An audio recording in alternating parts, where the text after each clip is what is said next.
नमस्कार, आप देख रहे हैं न्यूज इंडिया में आपके साथ सागर मिश्रा। एक बड़ी खबर के साथ शुरुआत। देश भर में गर्मी का सितम जारी है। भीषण गर्मी से लोग काफी परेशान हैं। तेज गर्मी की वजह से लोग इस समय बीमार भी पड़ रहे हैं काफी तादाद में। अभी भी राहत के आसार नजर नहीं आते। दिल्ली एनसीआर में तो तापमान 43 डिग्री के पार पहुंच चुका है। भीषण गर्मी ने लोगों का जीना मुश्किल कर दिया है। लोग त्राहिमाम कर रहे हैं। सड़कों पर सन्नाटा साफ तौर पर दिखाई दे रहा है। लोग गर्मी से बचने के लिए घरों में दुबके हैं और आने वाले दिनों में तापमान के और भी बढ़ने के आसार हैं। यानी अभी गर्मी से राहत नहीं मिलने वाली। कई सालों के रिकॉर्ड टूट गए। कल के दिन तो दिल्ली का तापमान 43.7 था और आने वाले दिनों में अगर ये तापमान 45 से 46 डिग्री तक पहुंच जाए तो आप हैरान मत होइएगा, क्योंकि मौसम विभाग ने चेतावनी जारी कर दी है। हालांकि हो सकता है कि आने वाले 2 से 3 दिनों में आपको थोड़ी सी राहत महसूस हो, क्योंकि हिमाचल और उत्तराखंड में कई जगहों पर ओलावृष्टि और बर्फबारी की आशंका जताई गई है। उसका असर यहां पर दिखाई दे सकता है, लेकिन गर्मी से राहत अभी नहीं मिलने वाली है आने वाले कुछ दिनों में।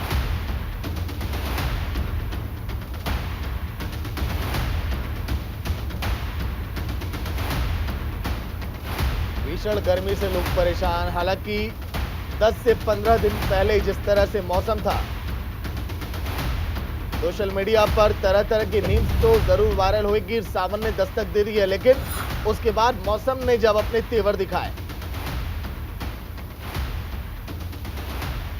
सहयोगी शेखर आनंद त्रिवेदी लाइव जुड़ गए लखनऊ से पूरी जानकारी के साथ। शेखर, देखिए गर्मी का सितम इस कदर लोगों पर कि लोग घरों से बाहर नहीं निकल रहे हैं।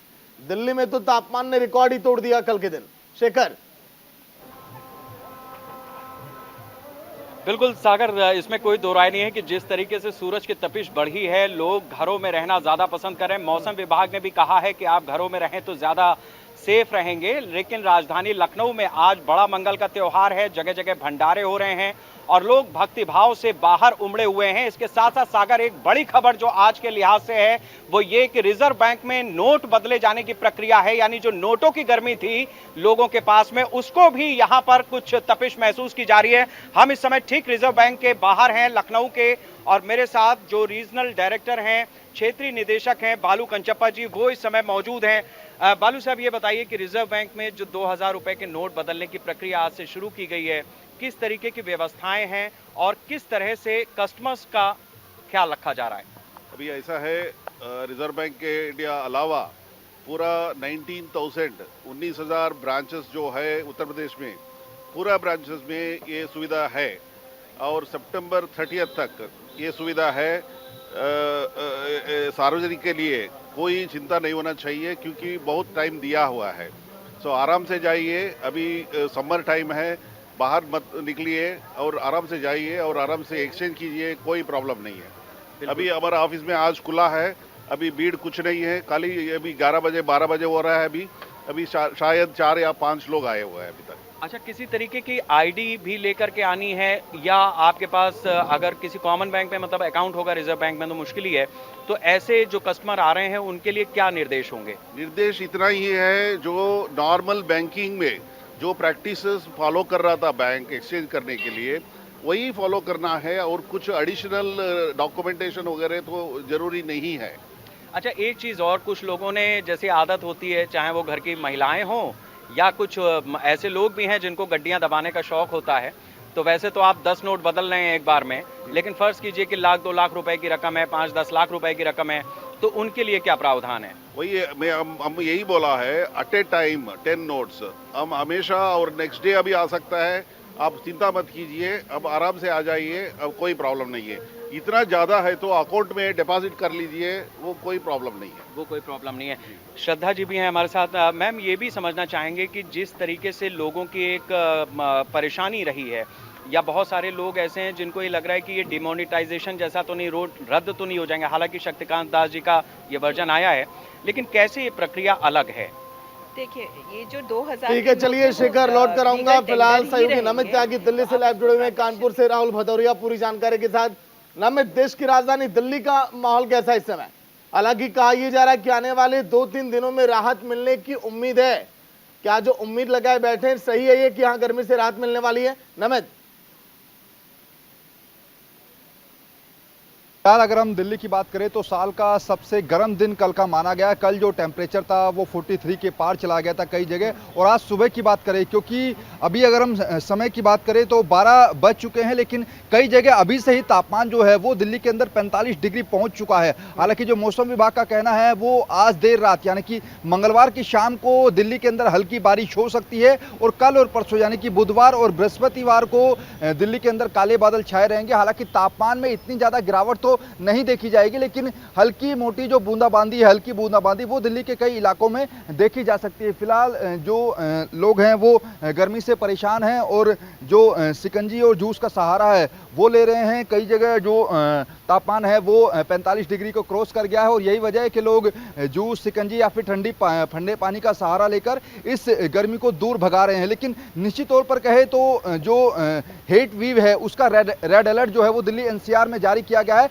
साथ ही साथ जो गर्म लू के थपेड़े हैं उनसे भी लोग काफ़ी परेशान हैं और मौसम विभाग का ये भी कहना है कि अगर ज़्यादा ज़रूरी नहीं है तो आप अपने घरों से बाहर बहुत कम निकले। तमाम लोग हैं। क्या नाम है आपका?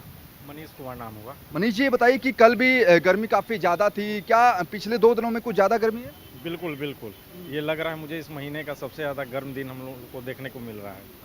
आपको क्या लग रहा है कि इस बार थोड़ी सी गर्मी ज़्यादा पड़ने वाली है? बिल्कुल स्कॉर्चिंग हीट है। It's just touching 43 and 44 degree है ना।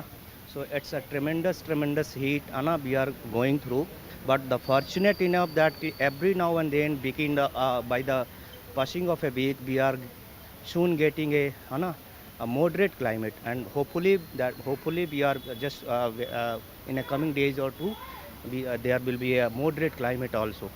So thanks. आपको क्या लगता है जो गर्म हवाएं चलती हैं इससे, क्योंकि डिहाइड्रेशन या फिर गर्मी के कारण काफ़ी बीमारियां भी होती हैं, तो जो छोटे बच्चे हैं उनको काफ़ी ध्यान रखने की ज़रूरत है अपना? बिल्कुल, इस समय छोटे बच्चों को खास ध्यान रखना होता है, क्योंकि बच्चे जो है उनको अपनी सेहत का ध्यान नहीं होता है। तो मुझे लगता है कि अगर बाहर धूप में कहीं जाना पड़ गया तो उनको ग्लूकोन डी वगैरह लेके ही जाना चाहिए, क्योंकि वो डायरेक्ट सनलाइट से बचाने के लिए ज़्यादा इफेक्टिव है। स्कूली बच्चे भी कुछ हमारे बीच में दिख रहे हैं। क्या नाम है आपका? शिवम। शिवम, आज गर्मी ज़्यादा लग रही है? नहीं, आज तो कम है, कल ज़्यादा। कल ज़्यादा थी।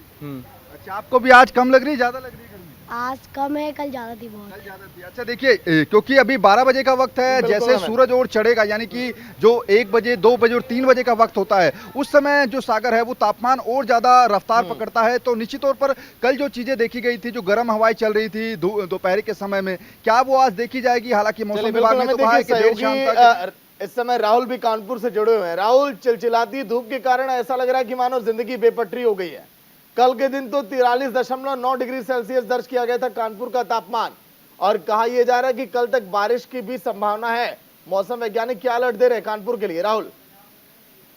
बिल्कुल सागर, आपको बता दूं कि कल का जो दिन था वो कानपुर के लिए बेहद गर्म दिन था। 43 डिग्री सेल्सियस जो है वो पारा कल अधिकतम नापा गया था। अगर अभी की बात करेंगे तो लगभग 12 बज चुके हैं और अभी भी कानपुर का जो तापमान है वो लगभग 38 डिग्री सेल्सियस के करीब पहुंच चुका है। और आप ठीक सामने हमारे देख सकते हैं ये रोड जो सागर हम आपको दिखाने की कोशिश कर रहे हैं, ये रोड है, इस पे सैकड़ों की संख्या में लोगों का आवागमन रहता था सागर। लेकिन आज आप देख सकते हैं इस रोड पे कि इक्का दुक्का ही गाड़ियां दिखाई पड़ रही हैं। लोगों का जनजीवन जो है वो गर्मी की वजह से पूरी तरीके से अस्त से व्यस्त है। लोग सड़कों पे निकलने से पहले 100 बार सोच रहे हैं, चूंकि जिस तरीके की चिलचिलाती धूप है और जिस तरीके से यहाँ पे माहौल बना हुआ है कानपुर में गर्मी का, तो लोग घरों से निकलने में कहीं ना कहीं संकोच कर रहे हैं और जो है घर से निकलने से पहले 100 बार सोच रहे हैं। तो जनजीवन जो है पूरी तरीके ये कह सकते हैं सागर कि अस्त से व्यस्त हो चुका है और गर्मी जो है वो अभी भी राहत देने का नाम नहीं ले रही है। लेकिन अगर कल हमने जो कानपुर का जो CSA कॉलेज है वहाँ पे जब मौसम विभाग के वैज्ञानिक से बात करी थी तो उन्होंने साफ तौर पे बताया था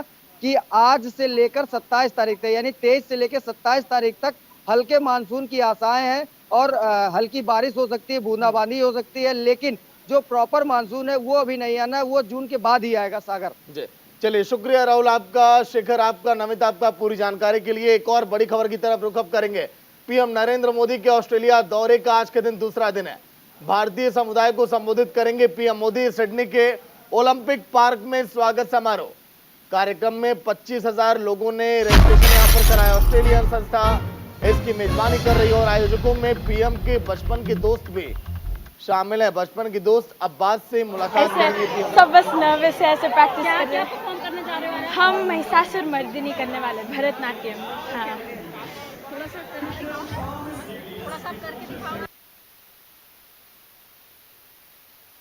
आप देख रहे थे जिस तरह से वो जिक्र लगातार कर रहे हैं, लेकिन सिडनी में मोदी का आखिर मैजिक कैसे है? सिडनी में भी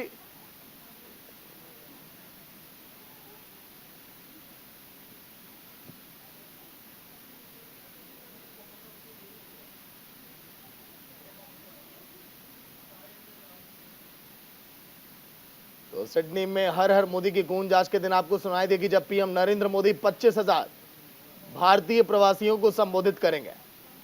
मेन इंडिया की झलक आपको दिखाई देगी सिडनी में, और पूरा सिडनी आज के दिन आपको मोदी में दिखाई देगा। सिडनी की ये तस्वीर, ये दौरा कितना खास और क्यों है ये अहम,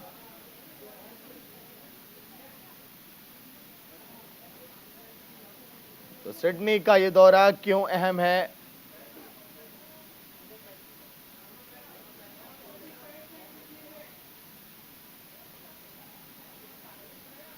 शशिकांत जी हैं वरिष्ठ पत्रकार, फोन लाइन पर जुड़ गए हैं। शशिकांत जी, स्वागत है न्यूज इंडिया में। जी जी सागर, आपको मेरी आवाज पहुंच रही है सागर? शशिकांता जी, कितना अहम ये दौरा देखा जा रहा है आप लोगों के नजरिए से, क्योंकि पीएम नरेंद्र मोदी सिडनी पहुंचे हुए, वो भी देखिए क्वाड सम्मेलन के बाद लोग ये कह रहे थे कि पीएम नरेंद्र मोदी के पहुंचने की वजह क्या है? शशिकांता जी। जी, मुख्य रूप से उनकी पहुंचने की जो खास वजह है वो मानी जा रही है कि जो सुरक्षा को लेके जो अहम बैठक करेंगे प्रधानमंत्री अल्बनीज, ऑस्ट्रेलिया के प्रधानमंत्री अल्बनीज के साथ। इसके अलावा वो अपने जो मित्र हैं उनके अब्बास, जो उनसे भी मुलाकात करेंगे। बता दूं कि मैं जो पूरे ऑस्ट्रेलिया में जो सिडनी शहर है वो पूरा मोदीमय हो गया है। इसके साथ साथ जो 25,000 के आसपास लोगों ने रजिस्ट्रेशन बकायदा करवाया है, और लोगों को बहुत ज्यादा खुशी महसूस हो रही है कि वो पहली बार प्रधानमंत्री को रूबरू देखेंगे, और लोगों में जुनून है बहुत ज्यादा। जी जी सागर। शशिकांता जी, इसके पहले पीएम नरेंद्र मोदी सन 2014 में सिडनी में पहुंचे हुए थे, जब जमकर लोगों ने उन्हें प्यार दिया था। लेकिन सन 2014 की अपेक्षा सन 2023 की तस्वीरों में कितनी भिन्नता आपको नजर आ रही है?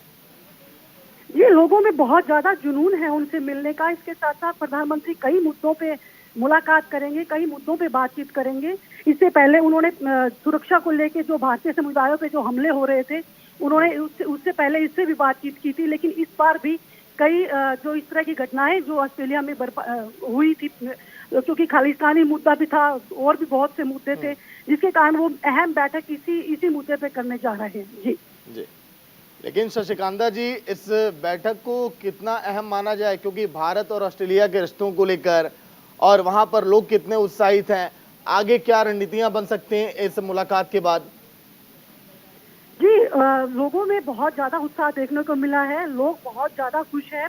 एक रूबरू लोगों से मुलाकात करेंगे। करीबन 25,000 लोगों ने एक दिन के अंदर अंदर जो रजिस्ट्रेशन कराया है, वो बड़ी बात है। ऑस्ट्रेलिया के कोने कोने से यहाँ लोग पहुंच रहे हैं, और लोगों में बहुत ज्यादा जुनून देखने को मिल रहा है। रही बात मुद्दे की कि प्रधानमंत्री कल यहाँ के ऑस्ट्रेलिया के प्रधानमंत्री से मिलने जा रहे हैं, और ये अहम मुद्दा होगा सामाजिक सुरक्षा, और इसके साथ साथ जो निवेश की बातचीत भी की जाएगी, और जो यहाँ के जो लोग हैं, जो समुदाय है, उनकी सुरक्षा को लेके कई मुद्दे पे चर्चा होगी। जी चलिए, शुक्रिया शशिकांता जी बातचीत के लिए न्यूज इंडिया में। तो दुनिया में एक बार फिर पीएम नरेंद्र मोदी का डंका बज रहा है। सिडनी में मोदी मैजिक आप देखेंगे जब आज पीएम नरेंद्र मोदी संबोधित करेंगे, उस दौरान की भी तस्वीरें वाकई में देखने लायक होंगी। देखिए सिडनी में नमो नमो किस तरह से वहां से जो तस्वीरें सामने आई जब पीएम नरेंद्र मोदी सिडनी में उतरे, उनका स्वागत किया गया। दूसरी तस्वीरों में आप देखिए तीसरे कैमरे में जब उनका अभिवादन वहां पर मौजूद भारतीयों ने किया, हाथों में तिरंगा, फिर उसके बाद अपने देश के पीएम को देखने के बाद उत्साहित, फिर वहां पर जो बच्चे थे उन्होंने किस तरह से स्वागत किया अपने बीच भारत के प्रधानमंत्री को देखकर, वो भी कितने खुश नजर आए, ये भी आप देखिए। पांचवी तस्वीर जब पीएम नरेंद्र मोदी बैठक कर रहे थे वहां के प्रतिनिधियों के साथ, और छठी तस्वीर ये भारत और ऑस्ट्रेलिया के रिश्तों के लिहाज से बेहद अहम है। सातवीं तस्वीर भी जहां पर ऑस्ट्रेलिया के तमाम प्रतिनिधि और दिग्गज नेताओं के साथ आपसी संबंधों को लेकर चर्चा, और ये 8वीं तस्वीर में आप देखिए आसमान में जिस तरह से करतब दिखाते हैं वहां के तमाम कलाकार, और आसमान में मोदी मोदी के इस तरह से स्लोगन आपको दिखाई दे रहे होंगे, और गजब की लोकप्रियता भारत के पीएम की विदेशों में भी अब दिखाई दे रही है। What would you like me to Did a fantastic job, and we have. Now, the earlier crowd Tell me your name. How excited are you, Prime Minister Modi, is going to arrive here any moment? So I'm very excited. I'm from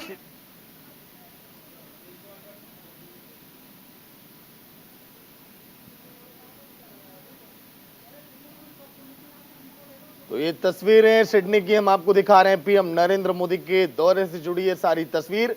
जब कल PM Narendra Modi Sydney पहुंचे तो उस दौरान से लगा है अभी तक कितने कार्यक्रमों में शामिल हुए। वहीं अरविंद केजरीवाल का ट्वीट आपको दिखाते हैं। उन्होंने जिक्र किया कि आज से देश भर में निकल रहा हूं दिल्ली के लोगों के हक के लिए। सुप्रीम कोर्ट ने बरसों के बाद आदेश पारित करके दिल्ली के लोगों के साथ न्याय किया, उन्हें उनके हक दिए, लेकिन केंद्र की सरकार ने अध्यादेश लाकर वो सारे हक वापस छीन लिए हैं। जब ये कानून राज्यसभा में आएगा तो इसे किसी हालत में पास नहीं होने देना। देखिए दिल्ली के सीएम का ट्वीट, उन्हें उनके हक के लिए केंद्र की सरकार ने अध्यादेश लाकर वो सारे हक मार दिए। जब ये कानून राज्यसभा में आएगा तो उसे किसी हालत में पास नहीं होने देना। सभी राजनीतिक दलों के अध्यक्षों से मिलकर उनका साथ मांगूंगा। आज से देश भर में निकल रहा हूं, दिल्ली के सीएम का ट्वीट है।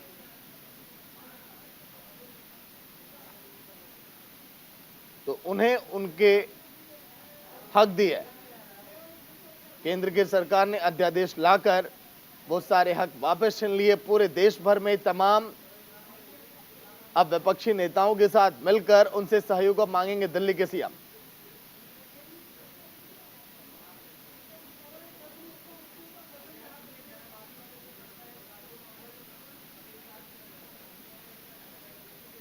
अरविंद केजरीवाल का ट्वीट के देखिए, उन्हें उनके हक के लिए केंद्र की सरकार ने अध्यादेश लाकर वो सारे हक वापस छीन लिए, लेकिन अब मैं निकल रहा हूं देश में उन तमाम नेताओं से समर्थन मांगने के लिए जो आपके हक में आवाज उठाएंगे। चाहे हम बात करें टीएमसी की, कांग्रेस की, जेडीयू की, और उद्धव ठाकरे जैसे नेताओं से भी हम मुलाकात करेंगे। यानी कि महाराष्ट्र का दौरा, पश्चिम बंगाल का दौरा, बिहार के नेताओं से मुलाकात, कांग्रेस के प्रतिनिधि मंडल से भी मुलाकात, ताकि सारे विपक्ष के नेता केंद्र पर इस तरह से काम करने को लेकर आवाज उठाएं।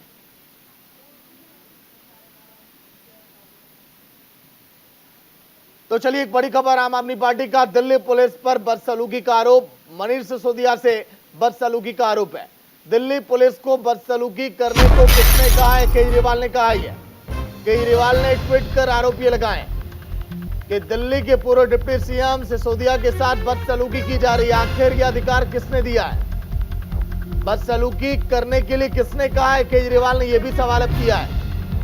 ट्वीट करके केजरीवाल ने आरोप लगाया दिल्ली पुलिस पर।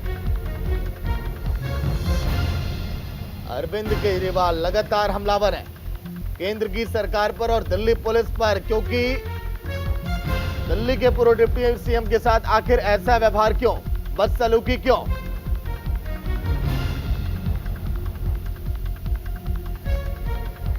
आम आदमी पार्टी का दिल्ली पुलिस पर बदसलूकी का आरोप।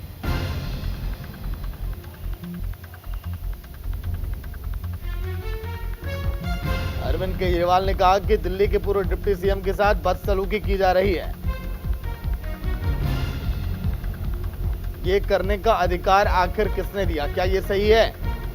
और किसके इशारे पर ये सब किया जा रहा है, ये भी आप बताइए। तो तमाम सवाल, इस तरह के सवाल पहले भी आम आदमी पार्टी कर चुकी है जब जब दिल्ली पुलिस ने बदसलूकी की है। सहयोगी नमित त्यागी फोन लाइन पर पूरी जानकारी के साथ। नमित, आरोप पहली बार नहीं लगाए जा रहे हैं दिल्ली पुलिस पर आम आदमी पार्टी के द्वारा।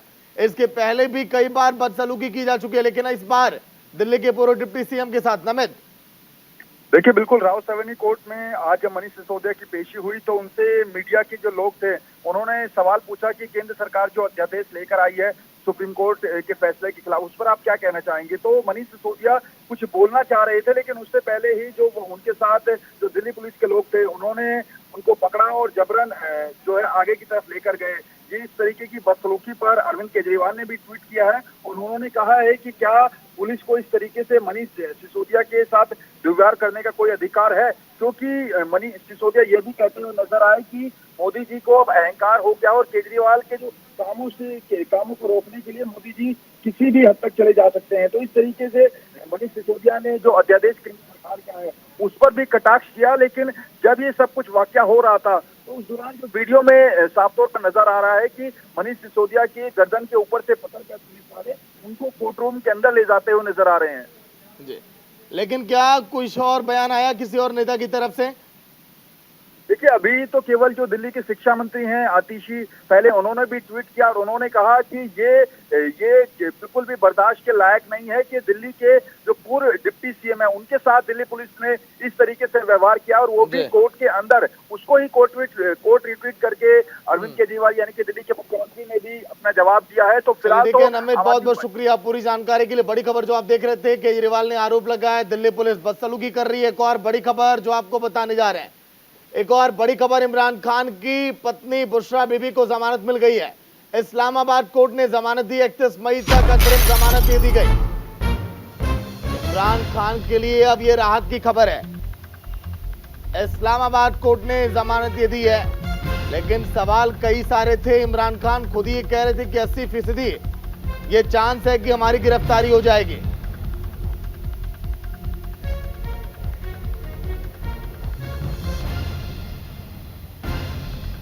इमरान खान को 8 जून तक जमानत अब मिली है, लेकिन 8 जून के बाद अब क्या होगा? आतंक केस में इमरान खान को ये जमानत। इमरान खान के लिए राहत की खबर, 8 जून तक जमानत मिली। आतंक केस में इमरान खान को जमानत। इमरान खान पर जमकर सियासत गरमाई है पूरे पाकिस्तान में। ऐसा लग रहा है कि इमरान खान और वहां की सेना के बीच इस समय तलवार अब खिंची है। तो चलिए एक और बड़ी खबर, ज्ञानवापी केस में एक बड़ा फैसला। सभी 7 मामलों की एक साथ अब सुनवाई होगी। वाराणसी जिला अदालत ने फैसला ये सुनाया, 7 जुलाई को मामले की अब अगली सुनवाई। 7 जुलाई को जो मामले हैं उन पर अब सुनवाई होने वाली है। सभी 7 मामलों पर एक साथ अब सुनवाई होगी 7 जुलाई को। 7 जुलाई का दिन अब काफी अहम है ज्ञानवापी को लेकर। सभी मामलों को लेकर अब सुनवाई 7 जुलाई को होनी है। ज्ञानवापी केस में बड़ा फैसला है।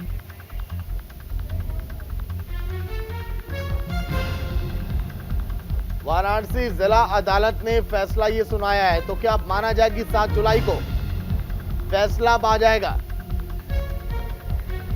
ज्ञानवापी केस में एक बड़ा फैसला। सहयोगी मदन फोन लाइन पर पूरी जानकारी के साथ। मदन, ताजा अपडेट क्या है, क्या फैसला आया आज के दिन?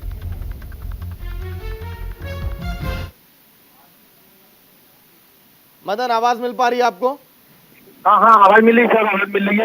मदन, 7 जुलाई को किन सभी मामलों पर सुनवाई होने वाली है? आज के दिन कोर्ट में क्या कुछ हुआ है मदन?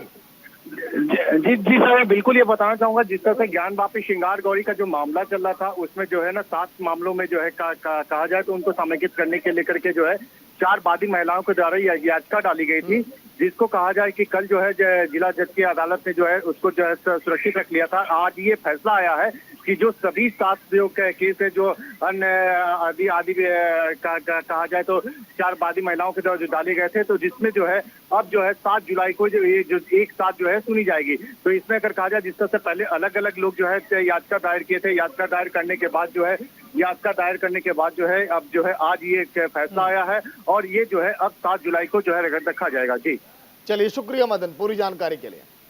तो सभी 7 मामलों की एक साथ अब सुनवाई होगी 7 जुलाई को। ज्ञानवापी मामले से जुड़ी ये बड़ी खबर थी।